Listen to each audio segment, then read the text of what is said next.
And Katessa, are you recording the Spanish language or the regular one? I don't, it doesn't look like I am allowed to record as well. So I'm going to record the Spanish language, but I'm doing it through QuickTime again on my computer. Okay. Okay. Ryan, are you gonna record the whole thing? Then I don't need to. Okay. Perfect. All right, now I killed in the waiting room. See y'all in there.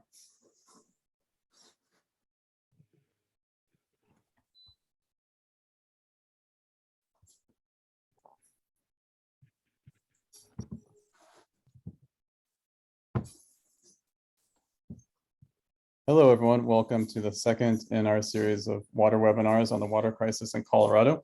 My name is Kevin Richardson. I'm with Halt the Harm Network, and I'll be providing some technical support tonight. So if you have any technical issues, please feel free to chat me in the chat through direct message, and I can help you out. Right now, I'm going to pass it on to Alexia, who's going to explain our Spanish to English interpretation options and how to set you guys up with that. So Alexia, go ahead and take it away. Thanks, Kevin. Entonces, para repetir lo que dijo Kevin es, hola, hola a todos, bienvenidos al segundo seminario web de la serie de los problemas del agua y el fracking con la organización. Mi nombre es Kevin. Si tienen problemas técnicos, por favor, nada más háganmelo saber vía la caja del chat y yo les puedo ayudar.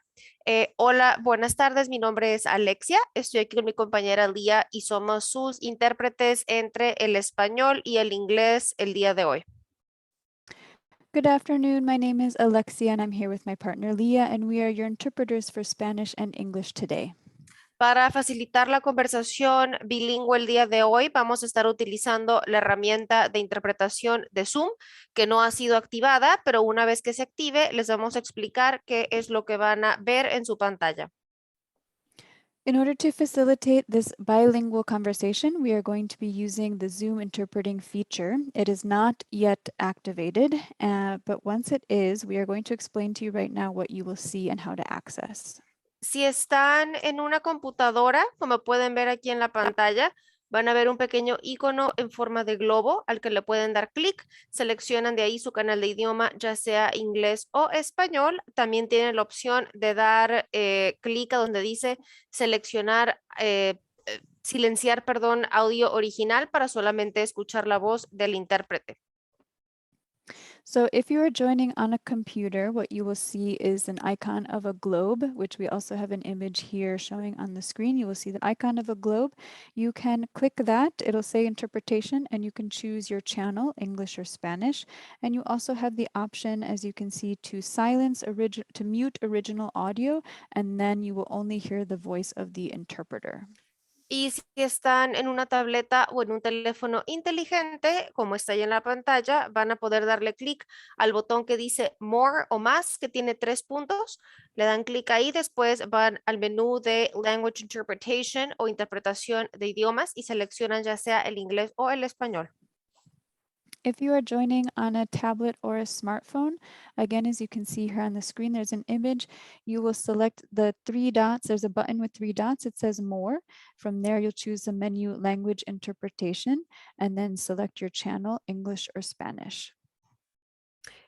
Un par de pautas, nada más para facilitar la conversación el día de hoy, es que por favor llevemos un paso moderado al hablar. Tomemos respiraciones entre ideas y pensamientos, ya que la creación de espacios multilingües es responsabilidad de todas las personas presentes y no solamente de los intérpretes. And just a couple of guidelines to facilitate our bilingual conversation. Please keep a moderate pace while speaking. Don't forget to take breaths between your sentences and ideas.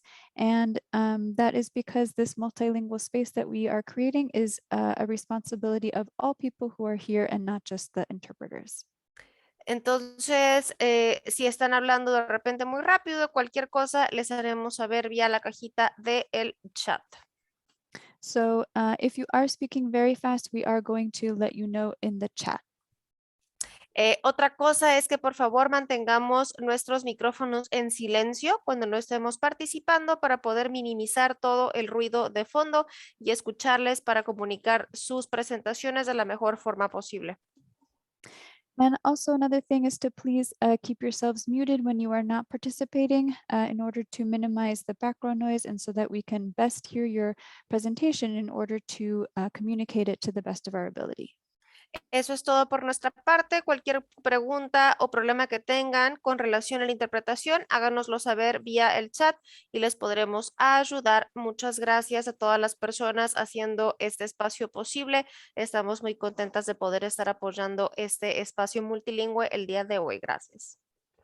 That is it for our part. We can, if you have any question or problem with the interpreting, please let us know in the chat and we can help you out. Thank you so much to everyone who is making this space possible. And we are very happy to be here supporting this bilingual effort. Thank you. Well, thank you, Alexi and Leah. We really appreciate you guys doing the Spanish to English translation today. As they mentioned, we'll have the English presentations translated to Spanish, but we will have a few presentations in Spanish that'll be translated to English. So make sure to follow these directions to set up interpretation on your Zoom account. If you have any issues, please connect to us with the chat and we'll connect to us through the chat and we'll help you out. As a reminder, my name is Kevin Richardson. Kevin, I'm going to interrupt for just a second. The interpreting is not turned on yet. And if you could assign, Leah and Alexia, thank you. Kate is the host and she needs to enable the interpreting. Oh, sorry, Ryan did that last time. I will do that. Let us know if you have questions. Sorry. Okay, I do. Ryan, I'm going to make you a host so that you can help with this since you did last time and I'm not 100% sure on how to do that. I just joined the Spanish channel and I think it's working.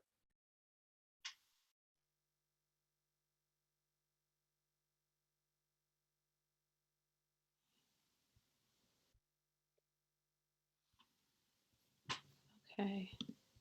I see it's enabled down below in mine. Yes. So I think Okay, good. All right. Thank you, Kate. Thanks. And I was just going to say, my name is Kevin Richardson. I'm with Halt the Harm Network. I'm providing technical support, so please feel free to chat me if you have any issues. In addition, while the speakers are presenting, we'll have a little space for questions at the end of each presentation. So please feel free to drop those into the chat. And with that, I will pass it to our MC, Kate Christensen from 350 Colorado. Hi, it's great to see everyone here. Thanks so much for joining us. We have a great presentation, lots of great presentations. We're going to start with Shayna Oliver with Moms Clean Air Force, and she's going to give us a great opening perspective on water and its history in this area. Take it away, Shayna. Thank you, Kate. Thank you, everybody, for joining us tonight. Again, I want to really give land acknowledgement that we are on the ancestral lands of over 574 tribal nations nationally in the U.S. and that we live directly on the lands of the Cheyenne, Arapaho, and Ute nations, as well as 48 tribes have ancestral ties to these lands that we call Colorado. And my name is Shayna Oliver, and I am originally from the Navajo Reservation, and I am a tribal affiliate. And most importantly, I am a mother of 4, and we are the descendants and the survivors of the genocide known as the Indian Removal Act, and known to the Nez as the Long Walk of the Navajo. And we know historically we are impacted by environmental racist policies, laws, and regulations that have allowed harm to come to our communities as Indigenous people. And we are still fighting for our rights as Indigenous people. And that's why it's important to support Indigenous people's perspectives, especially what's going on here in Colorado has a lot to do with historical trauma, as well as the history of the Sand Creek Massacre, which was the genocide inflicted on the Cheyenne, Arapaho, and Ute people that were living in this area that we call the Denver metro area.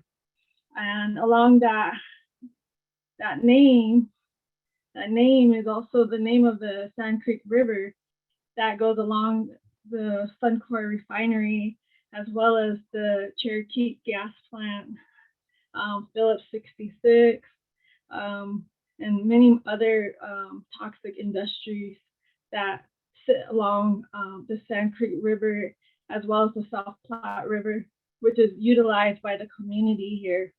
And when we look at these communities, many people are like still unaware of Indigenous people and where they lived.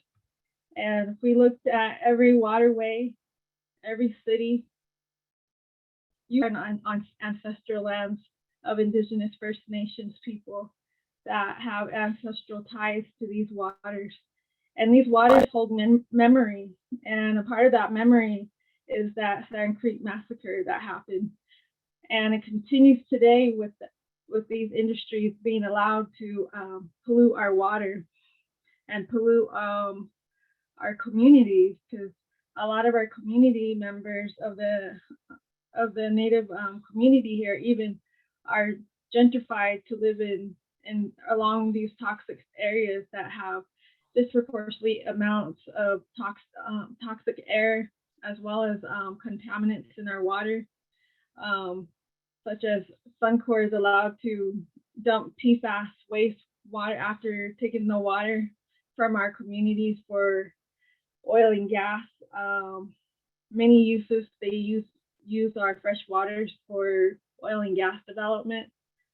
There's little talk about how much of impact oil and gas has on our water, and how that is being protected. And to the tribes, especially the Navajo Nation, not just my tribe, but over 24 tribes are impacted by the Colorado River that comes through the lower parts of Wyoming all the way through Colorado and filters out into 7 states. And those over 24 tribal communities that have ancestral knowledge of the Colorado River. And this is known as the bloodline of the West. And many of our tribes have ancestral, traditional, ecological knowledge of these rivers. And we're seeing a drastic impact in our communities where we've seen consistently droughts year after year. And this year they're seeing historic lows of Lake Powell, which is on the Navajo reservation.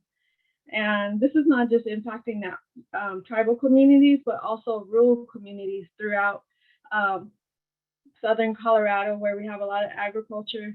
We have a lot of other new cities that have been developed and are in need of water. We're seeing that co-relationship of the impacts of environmental racist policies that have been really to inflict harm and extract capitalism from tribal lands that were stolen through basically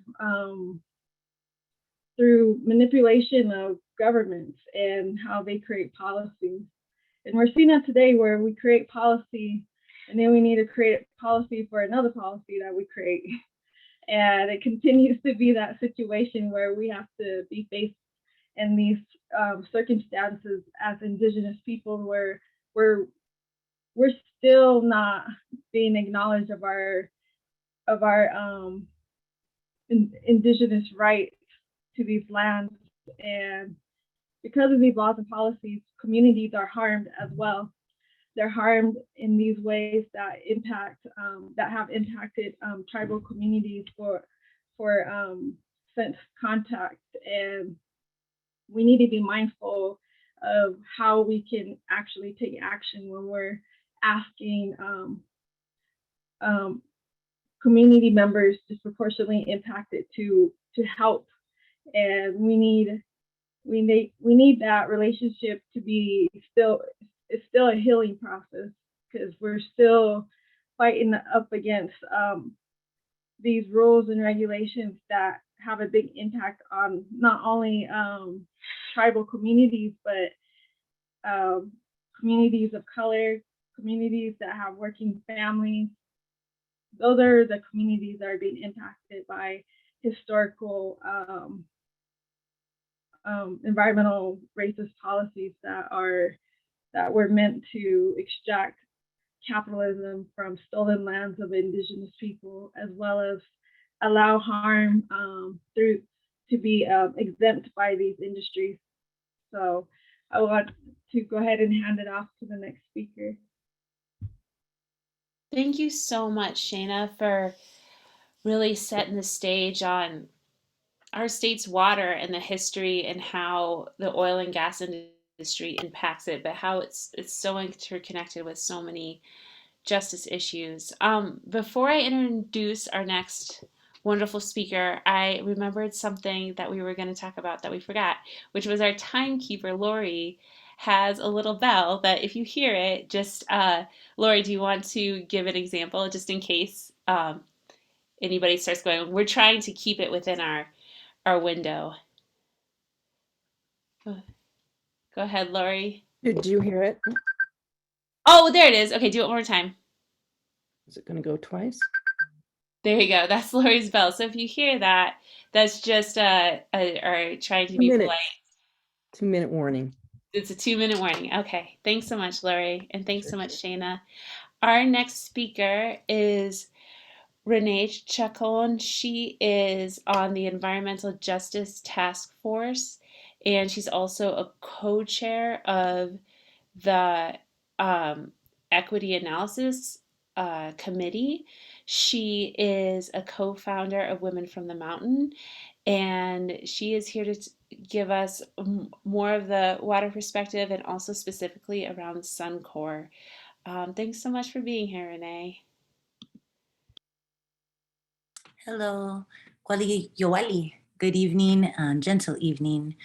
Yes, I am co-founder with my prima and sister friend, Micaela Ironshell Dominguez, for Women from the Mountain. We fight nationally and internationally for environmental justice. We relate it to missing and murdered Indigenous relatives and the predatory natures and behaviors that are around extractive industries, especially for Indigenous communities that have been for a very long time. Indigenous communities have been some of the first communities impacted by extractive industries, and not just what we call resources, but our sources of life. We recognize that in order to truly live in balance with the biosphere, you need to be able to be restorative and understand what is life-giving in that space.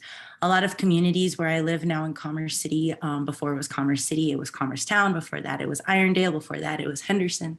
And before that, it was the land of the Ute, the Cheyenne, the Arapaho, the Shoshone, and the Kiowa, as Shayna mentioned. Where I live right now towards Brighton and Henderson was actually the Green Belt. And I do live on the space where it is Sand Creek and South Platte. Now, the South Platte supplies the entire eastern region of Colorado of its water and the agricultural spaces, and that's exactly where Suncor is. Suncor is line 1. It actually connects on Highway 85, which I live right off of, connects Canada to Mexico through the trucking system. Suncor before that was Conoco. So to know all these historical contexts, to have this type of cultural sensitivity, and to have this type of trauma sensitivity is going to be key when we're talking about water.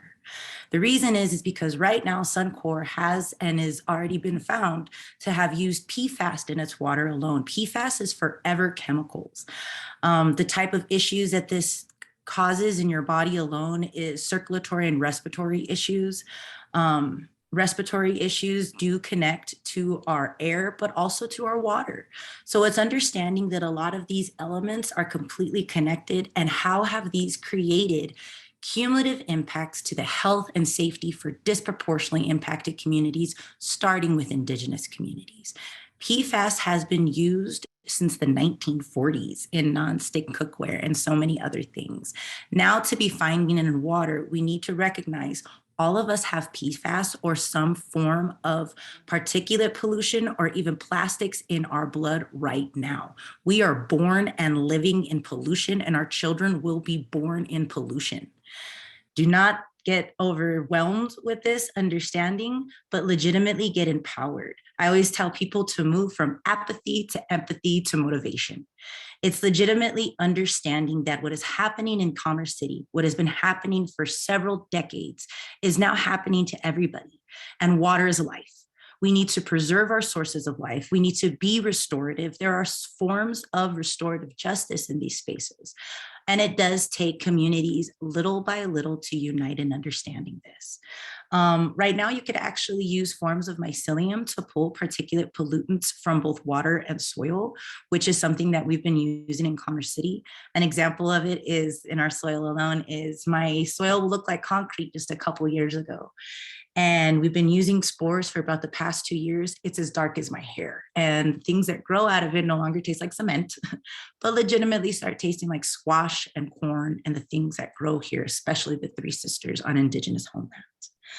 So I ask that you look at state, federal, and industry agencies no longer as these large encompassing entities. They are made of individuals that know the difference between right and wrong and know how to decipher it. And if they don't, they should not be in leadership. So it takes communities to legitimately come together on testifying. Today alone, the air toxic bill actually passed because of all the testifying that it took. So it's recognizing that type of community is still key. And we do have a civil right to voice when our human rights to air quality, land quality, and water quality and life quality are being imposed upon. We actually wanted to do that from a dynamic way with Suncor sundown.org, where we told through the best we could in the modern identity oral traditions of the cumulative impacts of the experiences of Indigenous and Chicano and BIPOC and immigrant communities that live in and around Commerce City.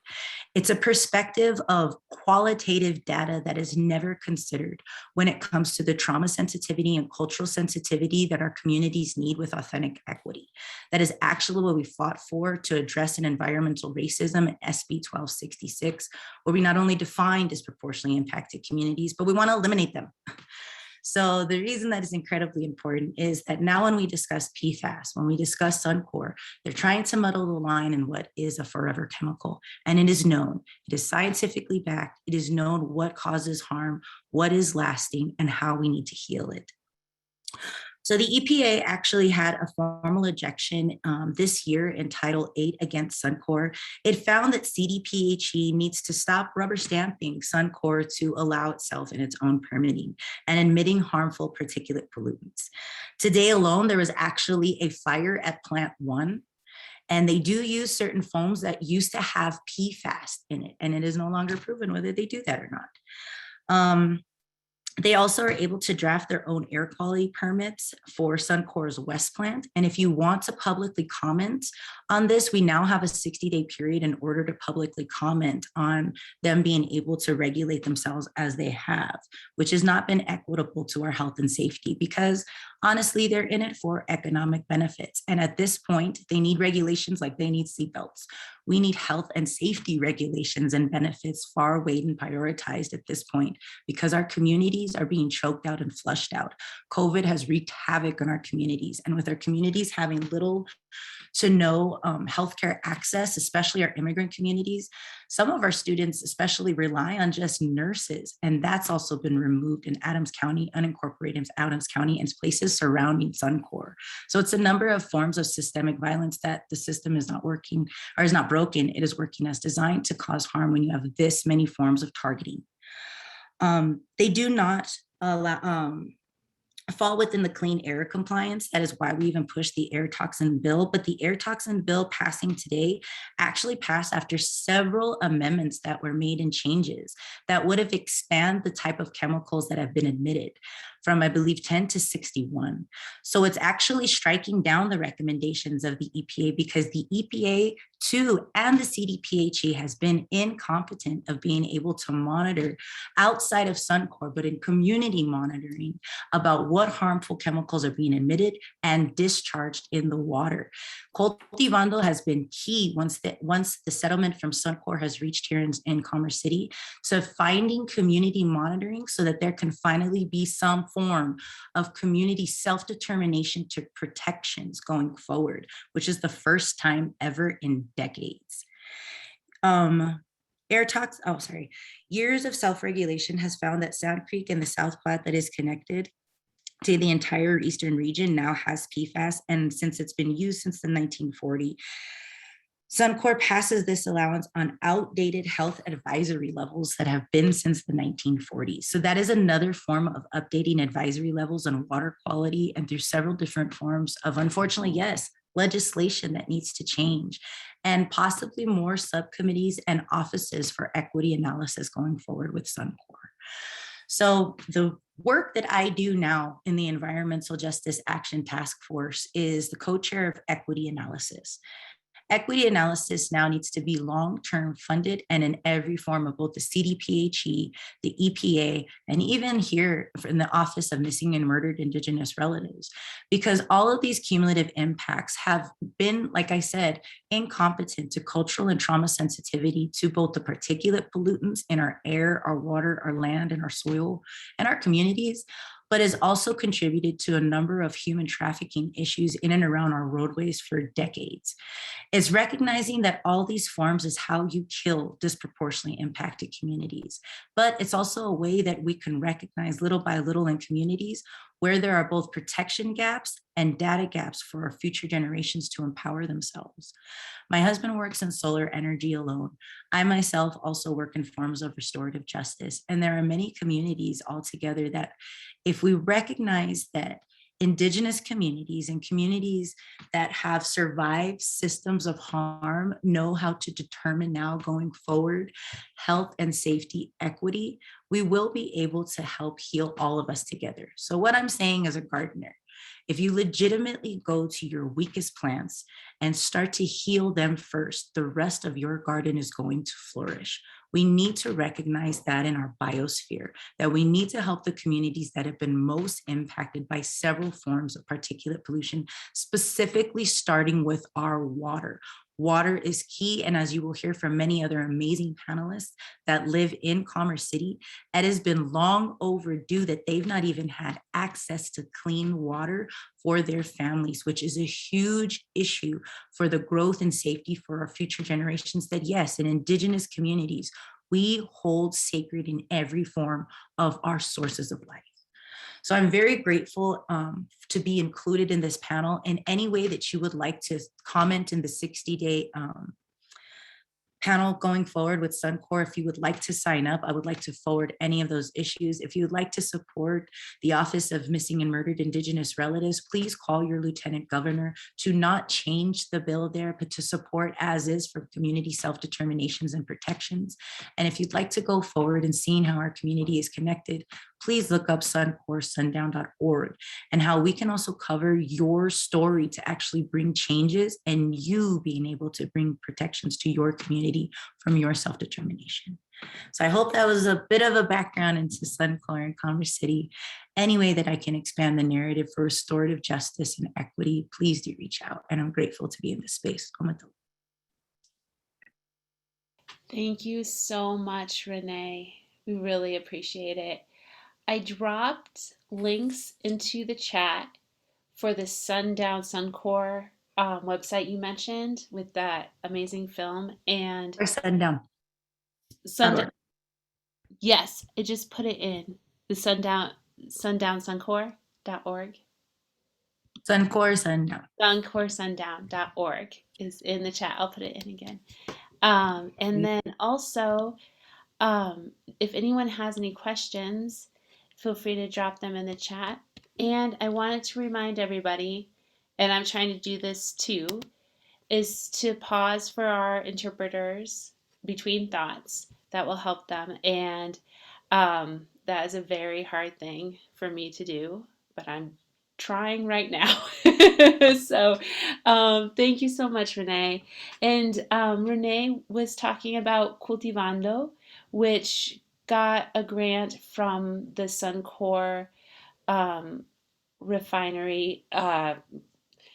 Well, Suncor got fined because they've been polluting for so long. And some of that money went to Cultivando for their community air monitoring program.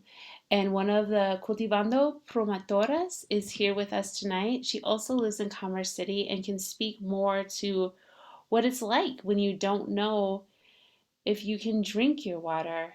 So I'd like to introduce Laura Martinez.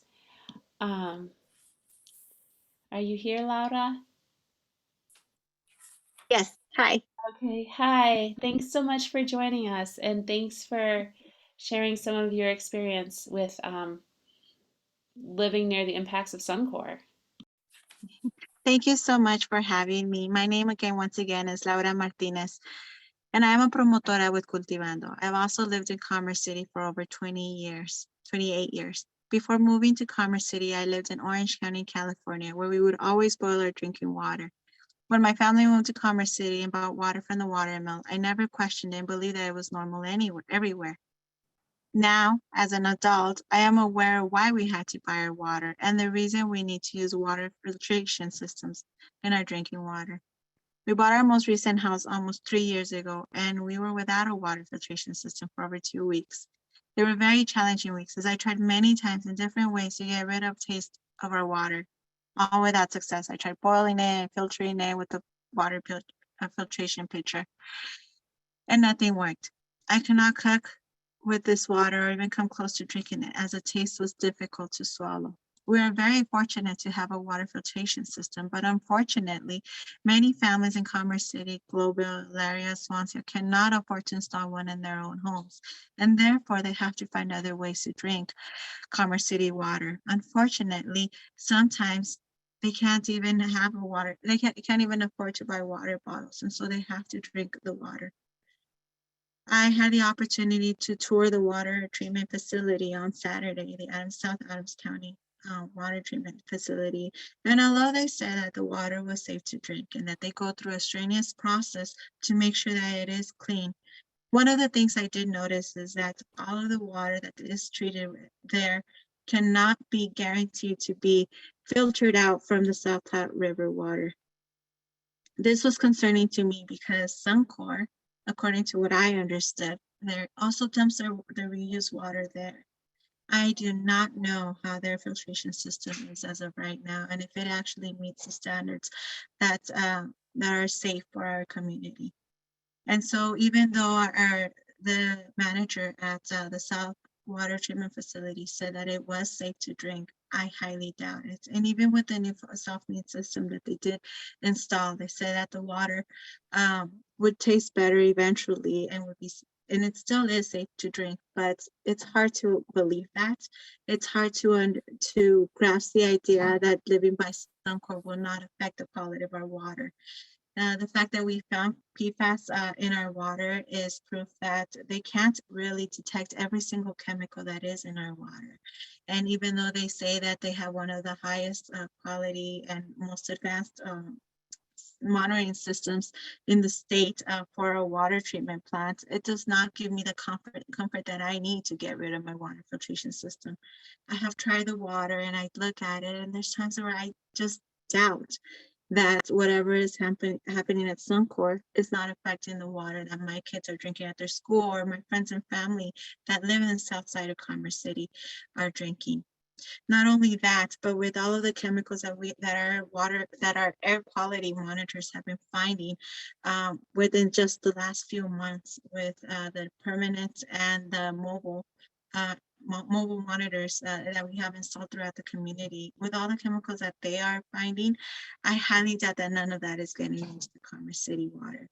And so it is very concerning. I think more needs to be done, and we need to hold those people accountable so that we do have the option and the opportunity to drink safe, clean drinking water, and that actually tastes good, and that we can be confident that it is that it's not affected by the pollution in our area. And so that's all I have right now. Thank you so much. And Cultivando and our community will continue advocating for these changes to happen in the community level, in the state level, and then eventually in the federal level, because everyone deserves to have high quality drinking water, and it should not be based off of our income, our potentials of our race or anything. It should be based off of the right to have clean drinking water, and respect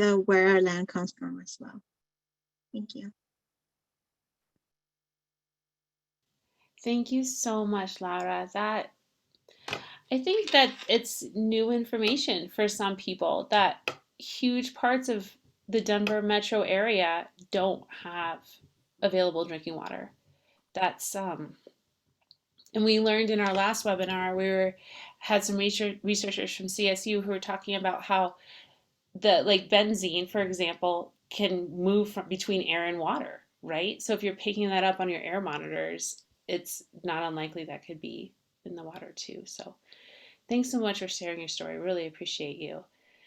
And in this webinar, there's lots of calls to action on Suncor, where our next guests are Velma and Jamie from Pueblo. We're going to think about kind of the bigger picture of the urban areas, the more urban areas of Colorado. And then I'm going to pass it to Lori, and she's going to do introductions for our panelists from different more rural parts of Colorado. So, but first, I would like to introduce Velma Campbell from Pueblo, Colorado. She's the Pueblo team coordinator for Mothers Out Front.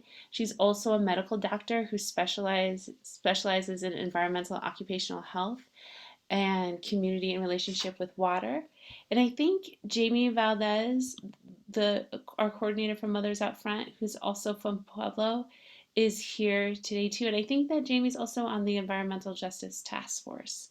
So we'd love to hear how the situation with oil and gas impacting water is similar to what Commerce City is experiencing in that area around Suncor, how it's different. And yeah, talk to us. Where's Velma and Jamie? Okay, I can do that. Okay, let's see here. Let me just make sure. Okay, so good. Thank you and good evening, everybody. I'm glad to be here. As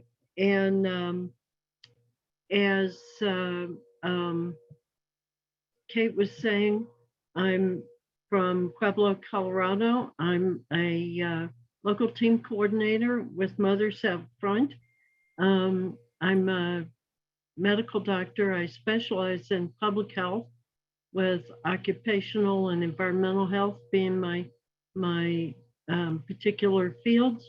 But today we're going to be talking to you more about our community and our environmental justice relationship with water and with heavy industry and oil and gas industries as it comes to our community. I'm really happy to be joined this evening by my colleague and very good friend, Jamie Valdez, who, as Kate said, is a member of the Environmental Justice Action Task Force, along with Renee, and is our Southern Colorado community organizer for Mothers Out Front. So I would like to ask Jamie to open up your mic and talk to us about Pueblo. Describe our community. Yeah, thanks, Velma, and thanks everyone. It's great to be here with all of you. Thank you for joining us tonight. First thing I would like to do is just echo the land and tribe acknowledgements that have been mentioned, and just kind of add that, you know, we honor these original tribes and peoples of these lands as the original stewards of the lands and all relatives within, both human and non-human. So thank you, folks, for mentioning that and keeping the land and tribe acknowledgement in our minds. Just to give a little background on the Pueblo community briefly, we are an environmental justice community in that we are a nearly majority, we're nearly 50% indigenous and Latin American. We're also a low income community. So we have about 25% of our population at or below the federal poverty level. And our median household income sits about $17,000 below the national median household income and $26,000 below that of the state. We have disparities in housing, food, healthcare, education, and other areas, including disparate health impacts. Most of the ones I'm really aware of have to do more with air quality, but Dr. Campbell may be able to talk to any that we're also experiencing related with water.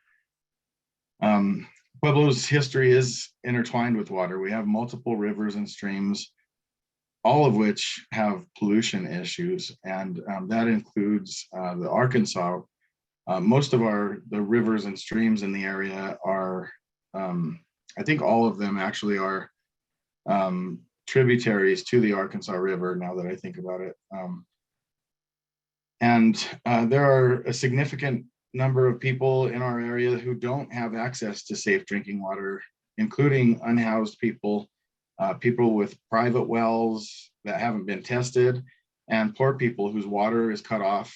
And then we've got climate impacts that are complicating all of this, including the mega drought that has lasted for more than 20 years and is currently impacting the entire Western United States. Pueblo is a sacrifice zone. We've been used as a sacrifice zone for bottom of the barrel polluting industries that other communities by and large don't want, that come into our community and offer, or they promise us good jobs and economic boom or boosts. And what it really works out to be is an exploitive relationship, really kind of a colonialist relationship where they come in and they sell us a lie. That lie being that we have to trade our health and environment for jobs and a stable economy.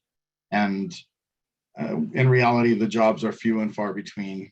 And the economy, we have yet to see anything even resembling economic prosperity.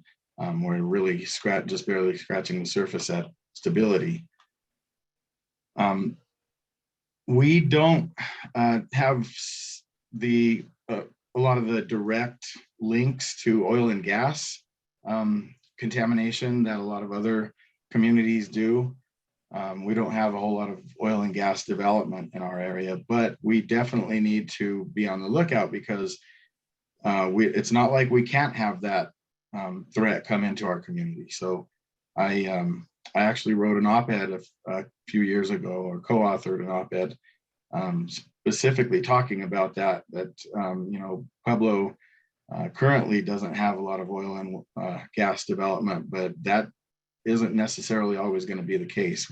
If we're not careful, it could happen here. But we do have a lot of industries that are polluting our community and using it as a sacrifice zone, including Black Hills Energy, which is an investor-owned utility burning fossil gas right here in our community. They charge us some of the highest rates in Colorado and even in the country for our electric bills. And again, that electricity is generated by burning fossil gas. We've also got Excel's Comanche plant here. The C3 plant is what I really prefer to call it because the Comanche name is really a misappropriation of an indigenous tribe's name. And so the C3 plant, this is also an investor-owned utility that burns coal right here in our community to produce electricity for Denver. Electricity that doesn't even serve our community, but serves mostly more affluent communities in the Denver area. We know that there's been some problem with pollution of the St. Charles River by from coal ash from the Excel C3 plant, and Valma, I believe, is going to talk a little more about that. We have the Evraz Steel Mill here that is has a permit basically to use the Salt Creek as an industrial waste sewer, and Dr. Campbell will talk more about that as well. 2 cement plants. We also have a wind tower manufacturing plant here. And then we've got Goodrich UTC Aerospace, and we are downstream on the Fountain Creek from 2 known contamination sites in the Colorado Springs area. And the Fountain Creek has been tested and found to be the body of surface water in the state most highly contaminated with PFAS. And I believe Velma's going to touch some more on that. So I'm going to go ahead and turn it back over to Dr. Campbell to give us some more details. Thanks, Jamie. I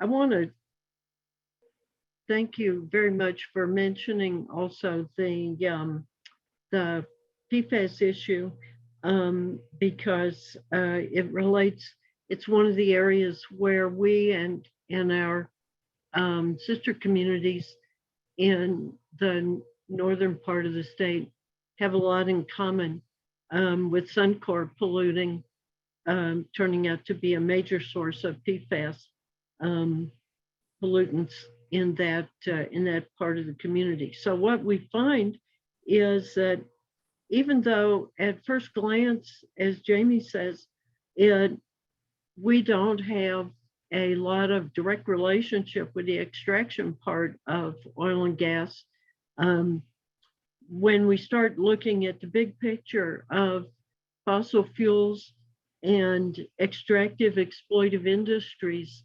in this country, we find that we have a lot in common, and that the use of fossil fuels is integrally tied to the other pollutants that contaminate our communities. So for instance, if you're talking about Suncor, you're talking about a refinery of an oil refinery, and you're talking about air pollution, but also water pollution.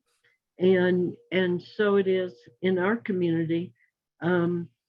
We have a very interesting relationship historically with water from the earliest days of the indigenous peoples, because our community is one which ought to be considered, if I were a religious person, I'd say highly blessed, because we have the confluence of several bodies of water, and it provided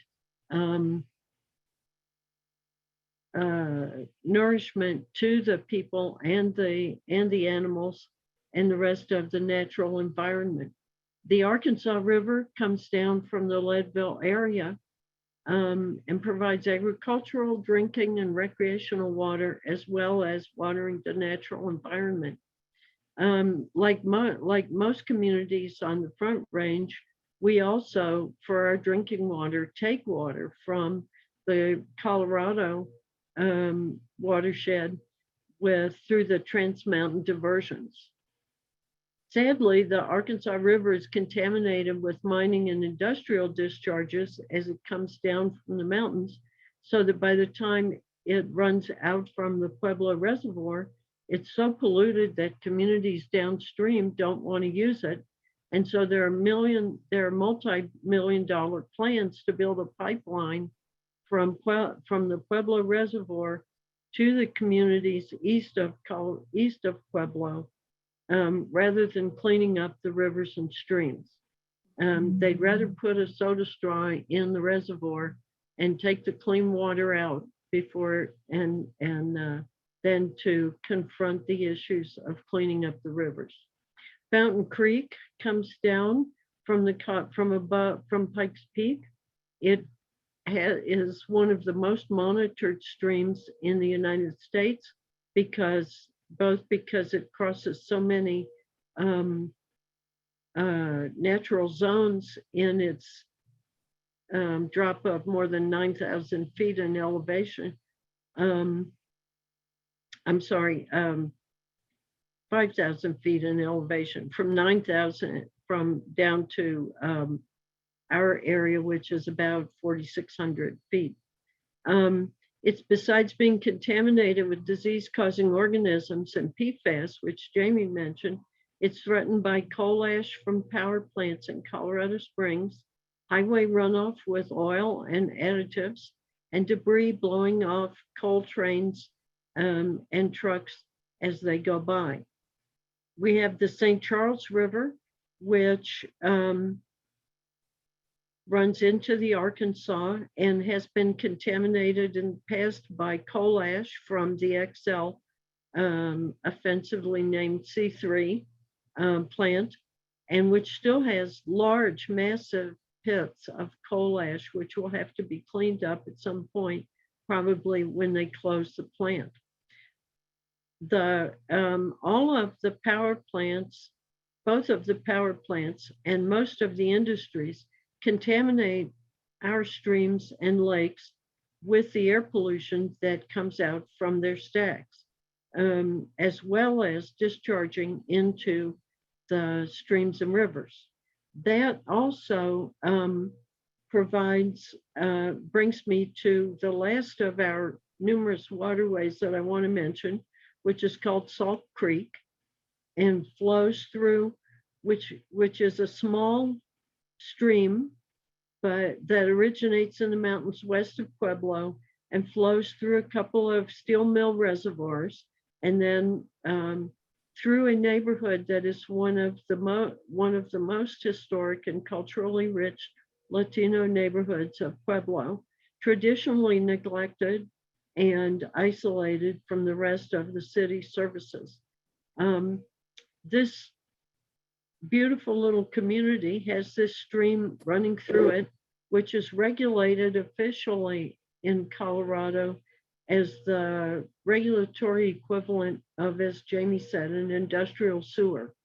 The plant has authority through their permits to discharge into the stream, and they do not even have to measure it until right before it comes into the Arkansas River, joining the stream that becomes the water for the agricultural farms and the communities downstream of us.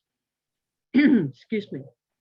Pueblo is, in fact, a community that involves both urban and rural aspects. We have small farming communities that run east of town, all the way to the Kansas border, although they leave Pueblo County about 30 or 40 miles east of us. And so as we begin to hear more about the rural communities in later talks, remember the agricultural irrigation and the farms that draw their drinking water from wells. The climate and fossil fuel factors are cycles. The problems that begin with the exploitive extractive industries in parts of our states spread to affect the rest of us with industrial uses and energy generation, all of which need to be managed and corrected by ending fossil fuel use, but also ending the exploitive exclusionary relationships with the communities that are impacted. So I could go on for an extended period of time, but I think I'll just turn to Jamie and see if there's anything you'd like to say in closing.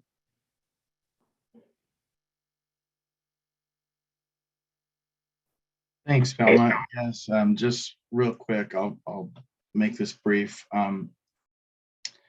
Just that communities shouldn't have to deal with more pollution because of factors largely beyond their control, such as belonging to a certain race, national origin, or income bracket.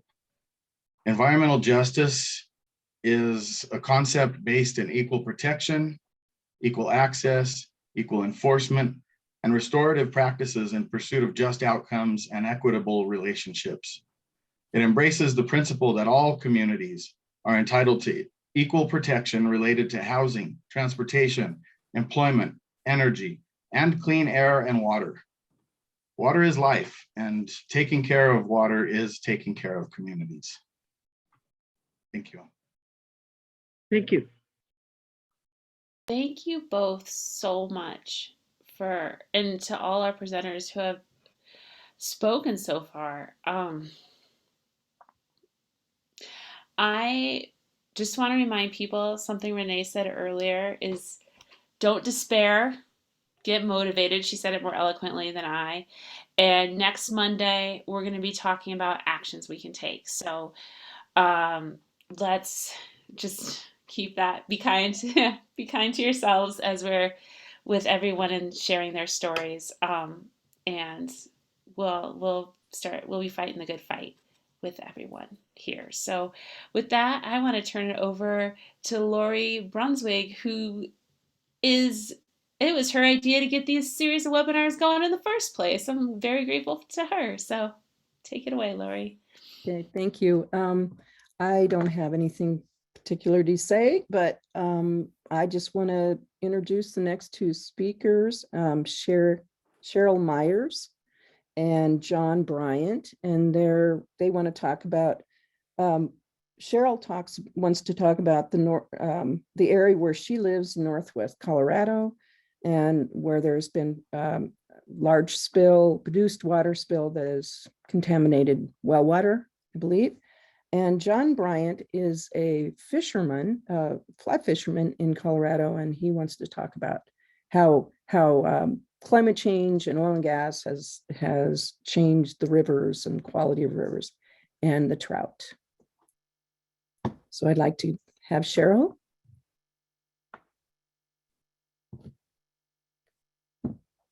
Thank you, Lori.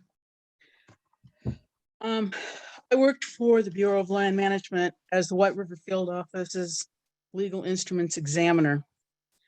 That means that I checked all incoming documents for what is called completeness.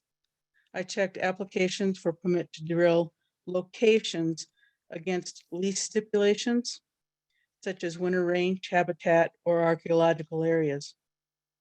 The specialists had a boilerplate of conditions of approval they required operators to include with all of their APDs, applications for permit to drill. I checked those over. I looked at drilling programs for obvious errors. I'm not an engineer. And the reclamation plans. I was hired away by the private sector. The company sold out a few months later, at which time I hung out my own shingle. I worked for a select few operators who wanted to run clean. The first years were wonderful. I held on until December of 2015, finally closing due to lack of business. The operators I worked with had minimized operations and sold out. Others were not hiring my skill set in their own efforts to survive. Early in 2016, I signed on with a landowner who had filed suit against Encana and several of her subsidiaries and sister companies. We'll call him Landowner B. I'm going to give you broad brushstrokes to try and help you see how oftentimes contamination doesn't get reported. There currently isn't much in the way of regulating pipelines. Later this month, there will be some regulations going into effect. That'll be a good thing. Surface migration in this situation began from a gathering line. A pinhole leak was reported. A pinhole in the industry is not what you think. It's the size of the tip of one of my fingers. Leaks and spills are required to be reported within a certain time frame. This particular leak was not immediately reported. In fact, it wasn't reported for many months. I have this knowledge from a firsthand source who will remain anonymous due to my relationship in the lawsuit. Contaminants first appeared in a spring-fed stock pond on private landowner A's property. In a transaction under which Encana required that landowner to non-disclose the settlement, the offending operator, Encana, bought out this property. I'm sorry, I'm having to do this. From landowner A's stock pond, the contaminants migrated via a surface waterway, and additionally via subterranean routes onto landowner B's property and into springs. Some of the contamination traveled in the surface waterway to a larger waterway and then into the White River. Can you guess where it goes from there? What happened to the rest of the contaminants? They went subterranean. Traveling along a shelf of rock, they would encounter a fissure and go deeper by fractions of an inch or many feet before traveling on through the drainage on the next rock shelf to the next fissure. Gathering lines are not reported to COGCC until there's a leak. BLM and county entities rely on COGCC information and operator self-reporting. Even when an operator does report to them, official personnel rarely go on site to actually see what happened. There just isn't enough manpower, even if somebody could get on site in a matter of minutes, rather than the hours it takes in Rio Blanco County. This is true for most, if not all, Colorado counties. This particular location from downtown Meeker, which is huge, you know, out to this particular location is a 4-hour commute. I kid you not. Testing for contaminants entering the larger waterway at the water surface level will not provide complete information. The contamination that traveled through the subterranean routes would enter this next channel from a deeper point. Landowner B filed suit against Encana, including subsidiaries and sister companies, in 2017. The case was settled out of court with details of this settlement agreement also sealed. Landowner B retained the physical property and recently listed it for sale. The listing caught my attention. You'll notice that was random. I wasn't watching for it. I hadn't been involved in the industry for a number of years. I knew about the contamination in the lawsuit.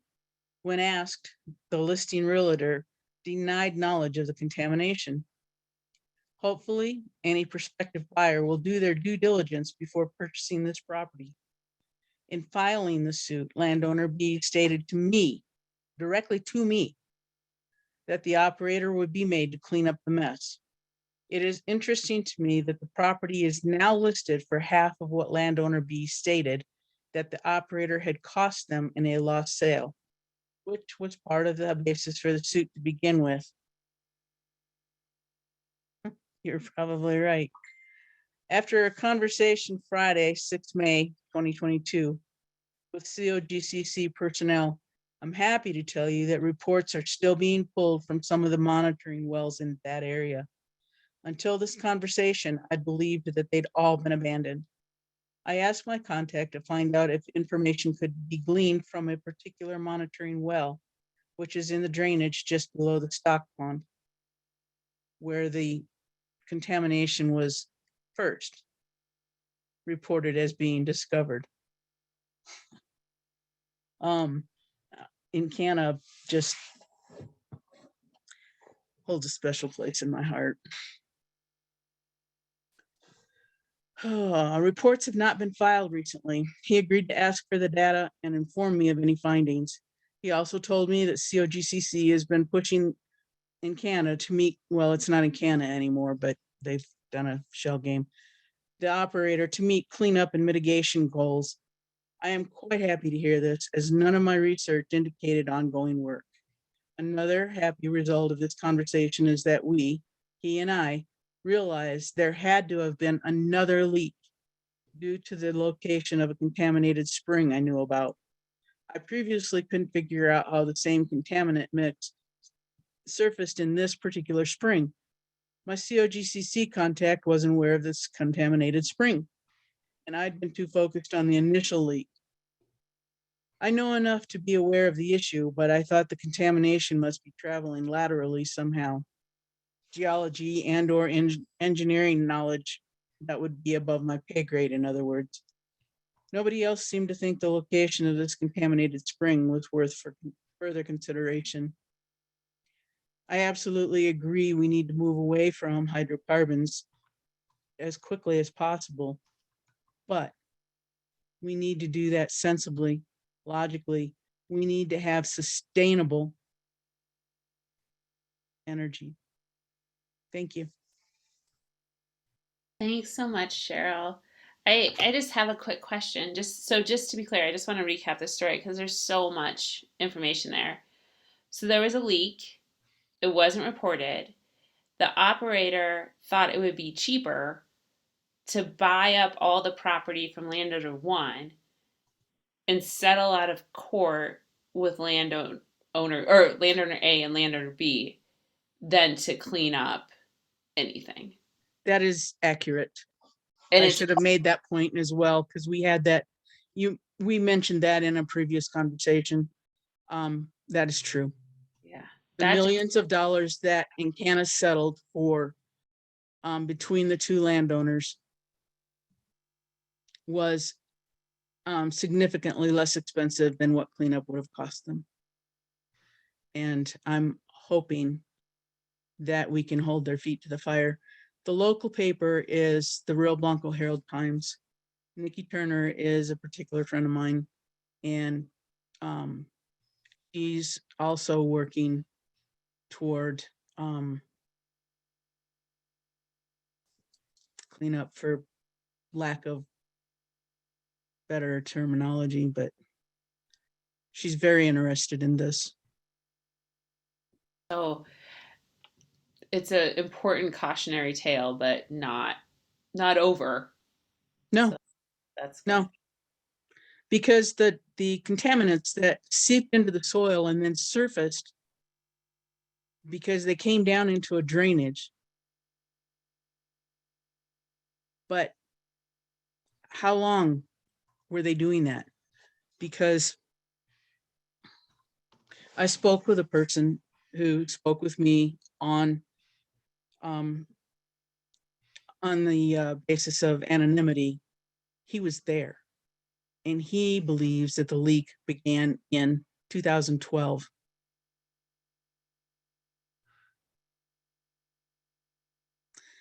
I told my contact in COGCC,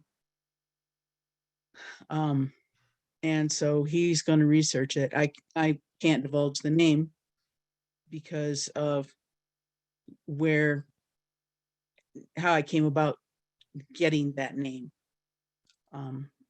But anyway, it's a point of focus that they can, look and see, how far back did it go. And I was trying to find information on after the lawsuit was settled, and I moved into town. Actually, I began destroying the documents that I had because they were old. I didn't need them, and I wish I hadn't, because there were estimated many barrels of contaminants leaked daily. And I wish I could put my hands on that documentation, but I'm not going to stop researching now that I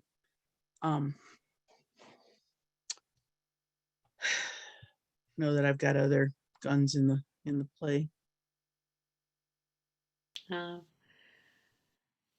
Oh, thanks so much, Cheryl, for sharing that story.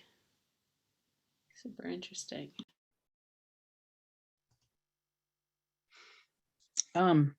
Any other questions, people?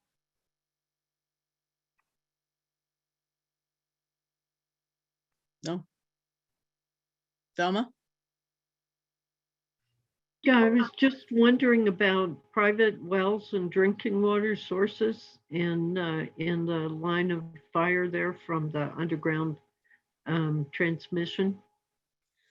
There are not any others that I'm aware of except for the two private landowners, landowner A and B, who A no longer owns that property. Landowner B did retain possession of that property, but has listed it for sale. And as I mentioned, the realtor denied knowledge of the contamination. But both springs, and I think landowner B has a well also, were contaminated.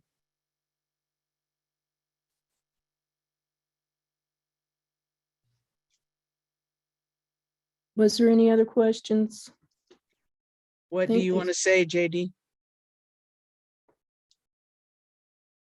Hello, everybody. Hey, Cheryl, one thing I'd like to say is I appreciate your courage. I live in Weld County.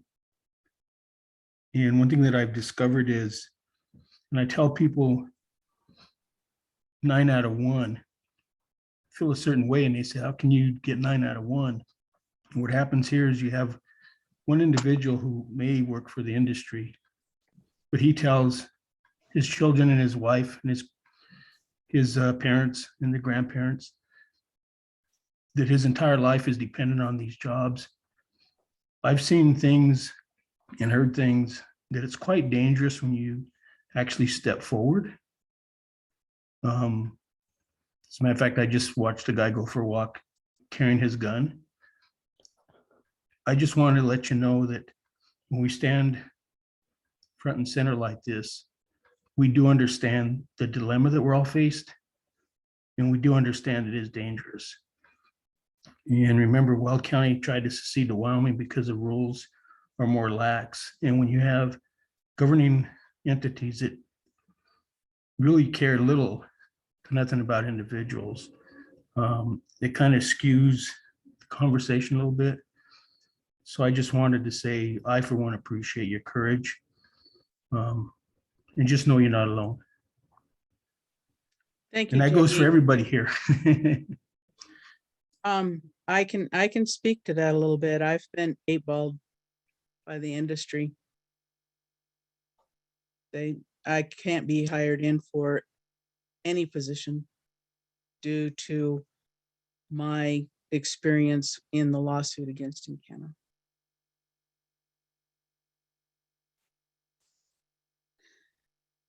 I can go back to work for the federal government. I enjoyed that position actually quite a bit. And probably could hire in with the county. But as far as working with industry, no. Thank you, JD. Thank you. I think we're ready to go on to John Bryant. John, are you ready? Ready or not, here I go, right? Yes. First, to clarify something, the mountains behind me are not in Colorado. Okay, just they don't look familiar to anybody. That would be the reason. So the last few weeks, I've been teaching 4th and 5th grade students about the importance of cold, clean water in our lakes, streams, and rivers. They learn the importance of aquatic insects, like caddisflies and mayflies, to the trout in the water, and how predators like eagles and mink depend on trout as a food source. They learn that in Colorado, the snow in the mountains is the main source of cold, clean water, and that is part of the circle of life. Starting in August of 2020, the Cameron Peak Fire burned for 4 months, spanning 209,000 acres in the Cache La Poudre watershed. It was considered a megafire. Once uncommon, megafires like the Cameron Peak fire are becoming more frequent and destructive due to the effects of climate change caused by human activities like burning fossil fuel. Now, as if the spring runoff through the ash and debris left by the fire wasn't damaging enough to the Poudre, on Wednesday, July 21st, 2021, heavy rainfall caused a flash flood to rip through the drainage near Black Hollow Road. Massive amounts of ash and fire debris left debris piles for miles along the shore of the Poudre River and turned the clear waters murky and thick. The aquatic insects and the trout suffocated and died. Like the High Park fire before it, the Cameron Peak fire burned both the trees and the material on the ground, which is a problem because it left bare soil exposed. Now, even a mild afternoon thunderstorm in the Poudre watershed can wash soil and ash into the river. Whenever the water becomes murky and thick, like mud, the city water utilities get concerned about water quality for the people they serve. I get concerned because the insects and the trout die. The Black Hollow flood left dead fish stretching from Black Hollow Creek all the way down to College Avenue in Fort Collins. Events like these and the warming water temperatures make it more difficult for the river to sustain trout in the future. So my concern is, will the next generation be the last to fly fish for trout on the Poudre? I don't know. What rights do the trout in the Poudre have to clean water? And in fact, what rights does the river have to water? We talk all the time about the rights that the junior rights, senior rights that people and entities have. But what about the river itself? Is there any natural right for the river to have water? I think that's the big question that remains. Thank you.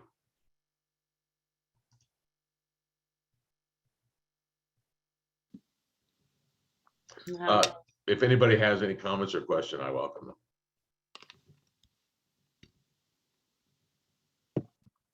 them. Hi, this is Kristen Marshall. I just would like to thank you for bringing up the idea of rights of nature. That's a very important topic, and I think that we should be working and fighting for that. Thank you. I agree 100%.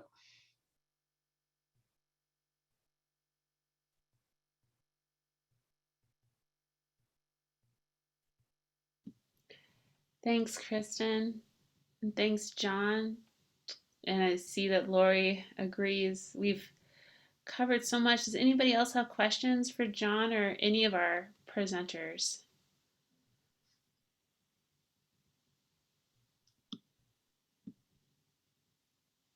Okay, I'm not seeing any raised hands or questions, but if you think of something, holler. I want to express gratitude for everyone who attended and participated tonight, for all our presenters. I am so grateful we got to hear from so many corners of our state, and we know that water connects all of us, and it's something we need to all work on together. So I hope to see anyone who can join next week, same time, same place. And we're going to talk about what we can do to collaborate and help protect our water. And because all of us, human, fish, all of us, we need it. So thanks everybody for joining us. We really appreciate you.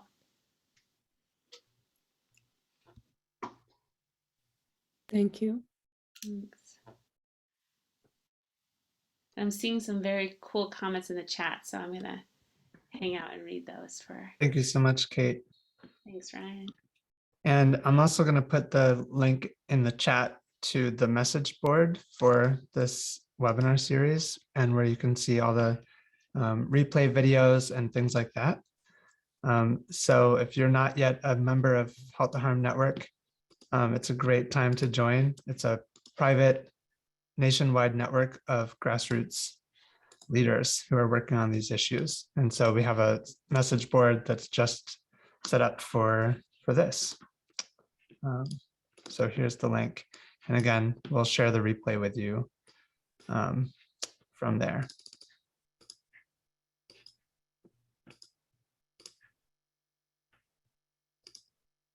All right, here's the link.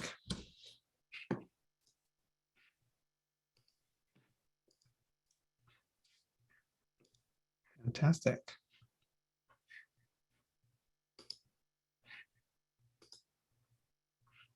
Good night, everyone. Good night. Thanks, everyone.